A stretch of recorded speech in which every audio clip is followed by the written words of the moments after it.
I watched the first 2 episodes of Kell Brook Behind the Ropes, and I was mainly interested in the training footage. But the problem with training footage, of course, is that sometimes the fighters and their teams only allow you to see what they want you to see. So in some instances, they only want you to see the parts where their fighter looks good. In other instances, they only allow you to see the parts where their fighter looks bad. Perhaps they're trying to draw the opponent into a full sense of security, especially if they're an underdog. And in other instances, again, they don't really show you anything at all. They play their cards very close to their chest. So you have to be mindful of these things when you're looking at training footage. Nevertheless, looking at the training footage of Amir Khan and also the public workout that he did in Manchester the other day, I don't like what I see. Khan is being trained by Bomac, who is Terence Crawford's trainer, of course.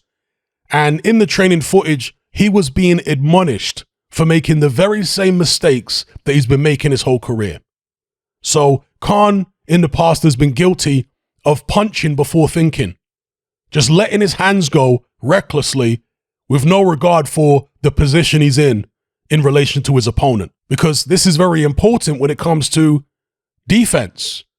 If you're throwing the shots at the wrong time, at the wrong range, then you're going to be susceptible to counters and leads from your opponent. And you also have to be mindful of what your opponent's best punches are, where your opponent is strongest. Is he best at long range? Is he best at mid-distance, close range, etc.? Whereas Khan just tends to, okay, I've got fast hands, I'm going to let the hands go. Okay, are you thinking about where you are in the ring? What punches you can expect back from your opponent?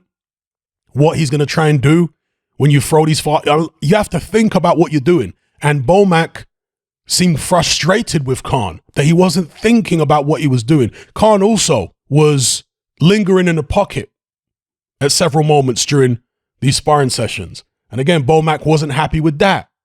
He was telling Khan to get on your bike, move around, don't stay in one place for too long. Because, of course, they're well aware that Khan doesn't have great punch resistance. So a guy who doesn't have great punch resistance can't be hanging around in the pocket with a big puncher. That's not a good idea, is it?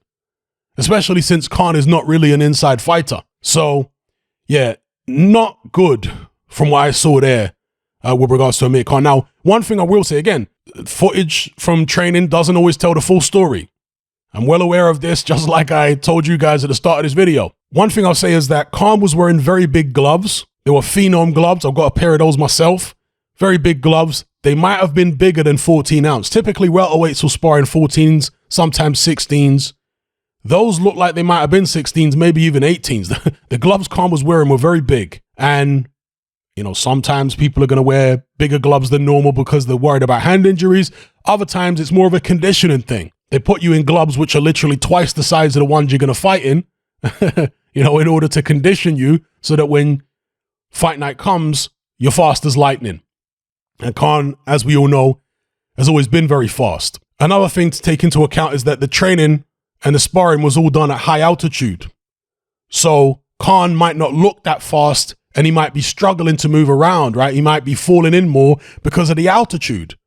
I remember Abel Sanchez talking about the number of fighters that have come to train in his Big Bear gym that didn't last very long because they couldn't handle the altitude. They get short of breath very, very quickly. So we do have to take that into account as well. And perhaps this altitude training where Khan doesn't look that great in the gym will translate to him looking fantastic in the actual fight because it's benefited him training at, you know, the altitude with less oxygen and so on. So, yeah, what I saw wasn't great, but it might all make sense in the end. That's basically the point I'm trying to make here. With that being said, I found it interesting that Khan didn't choose to work on the mitts at the public workout. He just did a little bit of shadow boxing and that was it. Is it because he's slowed down significantly and he doesn't want Kell Brook and everybody to see that he doesn't have the speed that he used to have? Because if Khan doesn't have this big speed advantage, which he used to have over Brook, and Brook is not a slow fighter by any means, it's just that Khan was so incredibly fast at his peak that he would make a guy like Kell Brook look slow in comparison. But if Khan doesn't have that type of speed advantage anymore, he's in trouble in this fight. Because if you take away the speed from Khan, Is he really a better boxer than Kell Brook? I would say no. If you take away his hand speed and foot speed and make him no faster than Brook, I would say Brook is a better boxer. Because Brook understands where to be and where not to be, when to punch and when not to punch, better than Khan does. His situational awareness is superior to Khan's. It's just that Khan has this athletic advantage of being, so much faster. So if he's not as fast as he used to be, if there's a significant reduction in Khan's speed, he's going to be in trouble here. He needs that speed advantage. And perhaps he's still got it. But again, I did find it interesting that he chose not to show his cards, basically, at the public workout. Also, Khan looked very small at the public. We know that Khan is not naturally as big as Kell Brook. That's no secret, right? But a few years ago, when Khan was with Virgil Hunter, they'd worked on, his strength training and what have you, and he looked quite solid at welterweight. Particularly when he fought the likes of Collazo and Devin Alexander, he looked solid. This version of Khan doesn't even look as solid as the version. And when I say solid, I'm not saying he's fleshy or fat, not at all. But doesn't look quite as muscular as the version who, let's say, fought even Terence Crawford, for my money. So, is that going to be a good thing? Is it going to be a bad thing? I'm not a fan, as you guys know, of fighters putting on excess muscle and being bigger than they need to be, being bigger than they naturally are. And excess, I don't mind them putting on a bit of muscle. But when you're talking about 10 pounds of muscle, but obviously a welterweight is unlikely to put on that much muscle. So for a welterweight, 5 pounds, is that too much muscle? Probably, yeah. So Khan added a bit of extra muscles, okay. Too much extra muscle obviously would hinder his speed. But here, he seems a stripped down version of Amir Khan, based upon what I saw at the weigh-in. I mean, Kell Brook looks massive in terms of just, muscle mass and what have you, compared to Amir Khan. He looks huge. And you do wonder how that's going to play out in the fight. Will Kell Brook just be much physically stronger than Amir Khan? Will his jabs be hurting Amir Khan? As I say, Khan needs that speed. Also, another thing I forgot to mention is, just like Virgil Hunter, Bomac, based upon the training footage, is trying to slow Amir Khan down and get him to think about what he's doing. Now, slowing him down doesn't mean making his hand speed and foot speed slower. Slowing him down is just, getting him to think about what he does before he does it. Don't throw punches for the sake of throwing punches. Only throw punches that have a purpose. Throw punches that have a good chance of landing, and so on. Don't be so reckless. Don't be so wasteful, basically. That's what Bomac was trying to do with Khan. And again, same thing Virgil Hunter was trying to do. And this is why I say Khan doesn't have a particularly high boxing IQ. I would say Brook has got a higher boxing IQ. It's just Khan is so fast. It makes it look like he's got a good boxing IQ at times, because he's just overwhelming opponents with speed. He can just jump in with these fast shots and they don't see him coming. You see it. And some people mistake that for incredible skill. It's actually not incredible skill. I mean, amateurs fight like that a lot of the time. Jump in, throw some shots, get out, jump in, throw, and that's how Khan tends to fight. He showed a lot more skill against Devin Alexander and against Louis Collazo. They were two of his better performances. He showed a lot of skill there. Obviously, he's shown a certain amount of skill like he did against Marcus Maidana, but in those fights when he was with Virgil Hunter, he was under constant instruction from Hunter. Hunter was having to shout instructions from the corner and guide Khan through every minute of every round. Because if you leave him to his own devices, he tends to go off the rails. He isn't as able as some fighters to actually navigate themselves through a fight, a tough fight, strategically. Yeah, Khan needs to be given instruction. So that's why I say his boxing IQ, I don't think is actually as high as Kell Brook's IQ. It's just he has that hand speed and foot speed advantage. Well, he used to. We'll see whether he still does. Now, as far as Kell Brook and how he looked, I thought he looked very sharp. I thought his punches looked powerful, snappy. He was moving from southpaw to orthodox. But Kell Brook always looks like that. From what I can remember, Kell Brook looked sharp in training ahead of the Terence Crawford fight, and he got stopped in 4 rounds in that fight, right? I mean, you could debate who did better against Terence Crawford, Amir Khan, or Kell Brook. some would say that Kell Brook did better because the rounds that he was in there, the first 3, an argument could be made that he won them. He won at least 2 of the first 3, perhaps all 3. Whereas with Khan, even though he lasted longer than Brook, he was down several times. He was down in the first round. Whereas with Kell Brook, he never actually hit the canvas, did he? He got hit with a good shot, which was like a jab, a right jab come hook in the eye, and that was all she wrote in the 4th round. So, again, you guys debate who you thought did better, Amir Khan or Kell Brook against Terence Crawford. But anyway, Brook looked good in training from what I saw in the run-up to the Terence Crawford fight, but he still got stopped in 4 rounds. You know? I mean, if you look at Terence Crawford on the pads, he's not as fast or explosive or snappy as Kell Brook is, but he still won the fight. So looking great on the pads obviously doesn't tell the full story. It obviously doesn't convey how smart the fighter is. You see it? So, yeah, I'm not reading too much into Kell Brook's performance on the pads, but what I will say is he's not fighting Terence Crawford this time. He's not fighting a guy as smart as that. He's fighting Amir Khan, who, although he's been training with Terence Crawford and Bomac, they're not going to be able to turn him into a boxing whiz or, you know, a boxing genius with a Mayweather level or a Crawford level IQ overnight. That's not going to happen. Khan's just not wired that way. If he hadn't learned to be, you know, a boxing mastermind for after all these years he's been in boxing, right, as an amateur and as a pro, then they're not going to be able to do it now. Khan is what he is. Yeah, and Bomac better make sure that his voice is intact because he's going to need to be screaming instructions every second of every round in all likelihood as long as the fight lasts. Now, I did speak in the past about how Amir Khan has been a notoriously fast starter throughout his career, and he's dropped a lot of people early. He dropped Marcus Maidana in the first round, something that Mayweather couldn't do in 2 fights. Couldn't manage to drop Maidana. Khan did it in the first round. Great body shot. So he starts fight, obviously, against Lamont Peterson, dropped him too. Phil LaGreco got knocked out early. Khan would overwhelm people and it would drop people early. And if Kell Brook's punch resistance is as diminished as it appeared to be in that Terence Crawford fight, then there is a chance that Khan stops Brook early if Khan still has that speed. There are so many ifs in this fight. That's why it's so exciting.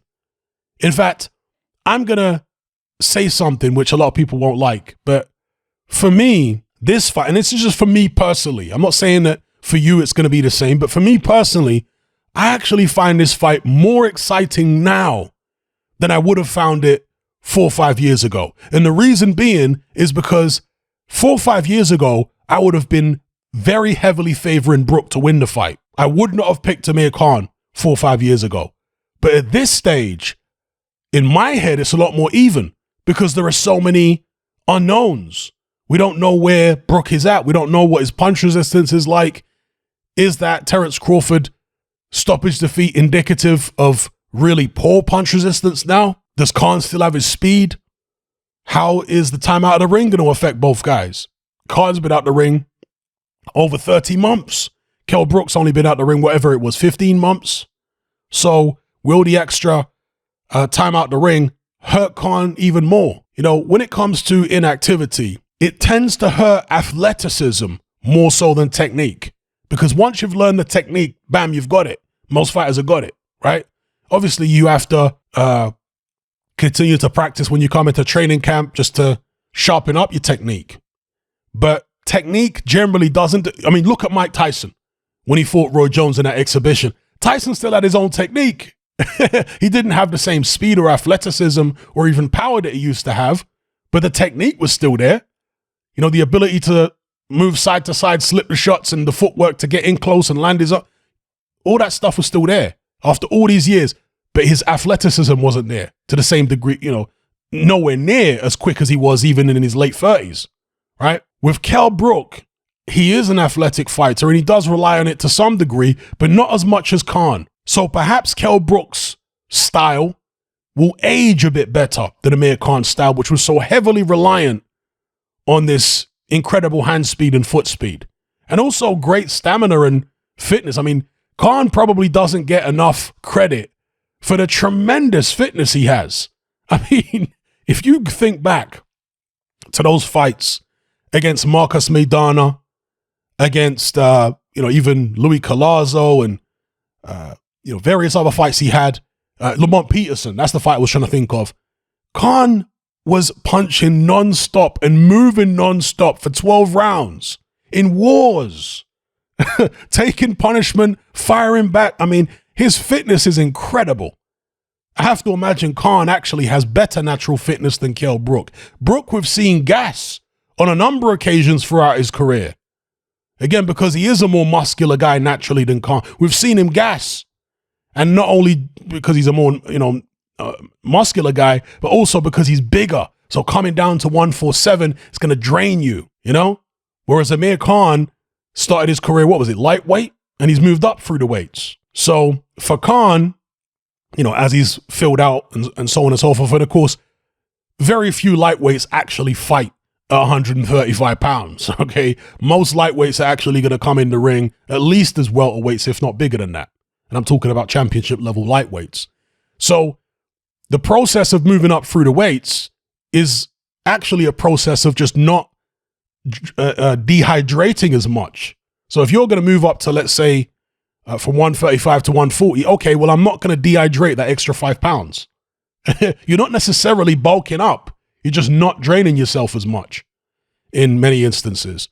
So anyway, Khan's stamina, his work rate has been tremendous throughout his career, whereas Kell Brook has gassed on several occasions in several fights.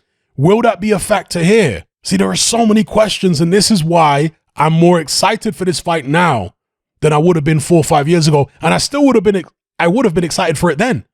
But I find it more intriguing now because there are so many question marks. A few years ago, Kell Brook seemed just solid, seemed to have a decent chin. He had punching power, physical strength. He was fast.